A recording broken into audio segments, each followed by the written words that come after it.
जय महाकाल।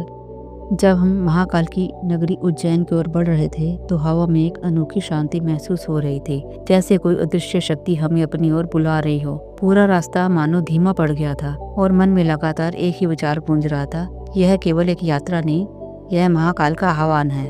उज्जैन वह पवित्र भूमि जहाँ काल चक्र स्वयं महाकाल के नियंत्रण में चलता है। यही वह जगह है जहाँ शिव ने स्वयं काल पर विजय पाई और इसी कारण उनका नाम पड़ा महाकाल।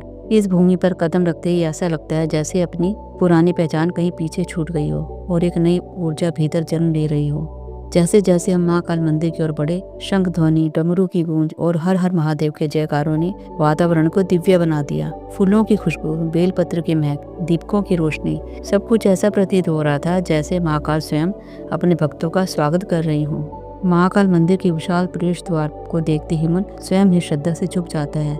यह स्थान केवल भक्ति का केंद्र नहीं बल्कि रहस्य, ऊर्जा और अनंत शक्ति का संगम है। कहा जाता है कि यहाँ शिव केवल देवता के रूप में नहीं बल्कि जीवित चेतना के रूप में विराजमान है। महाकाल मंदिर के प्राचीन रहस्य। स्वयंभू शिवलिंग मंदिर का सबसे बड़ा रहस्य है। यहाँ का शिवलिंग स्वयंभू माना जाता है, अर्थात धरती से स्वयं प्रकट हुआ। कहा जाता है कि यह स्थान ब्रह्मांड की शक्तियों का केंद्र है और यहाँ की ऊर्जा हर भक्त को बिना कहे स्पर्श कर लेती है।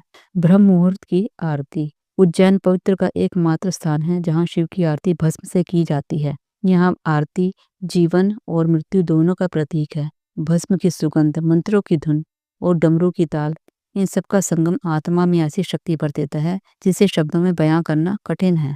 काल का रहस्य। समय यहाँ अलग चलता है।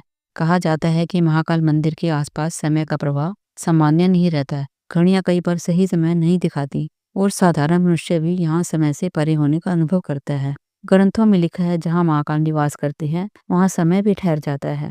जब हमने महाकाल के दर्शन किए तो मन में एक अद्भुत शांति उतर आई। ऐसा लगा मानो भीतर की सारी उलझनें किसी ने छूकर मिटा दी हों। वर्षों की इंतजार और मन की तड़फ एकदम शांत हो गई।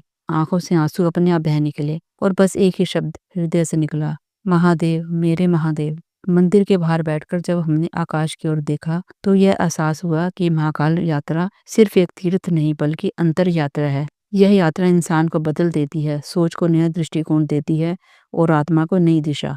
उज्जैन से लौटते समय मन में केवल एक ही बात बार बार उठ रही थी, कोई भी भक्त महाकाल के दरबार से खाली हाथ नहीं लौटता। किसी को शांति मिलती है, किसी को साहस और किसी को नई दृष्टि। यह यात्रा हमेशा हृदय में बसी रहेगी। हर हर महादेव, जय महाकाल, जय माता पार्वती।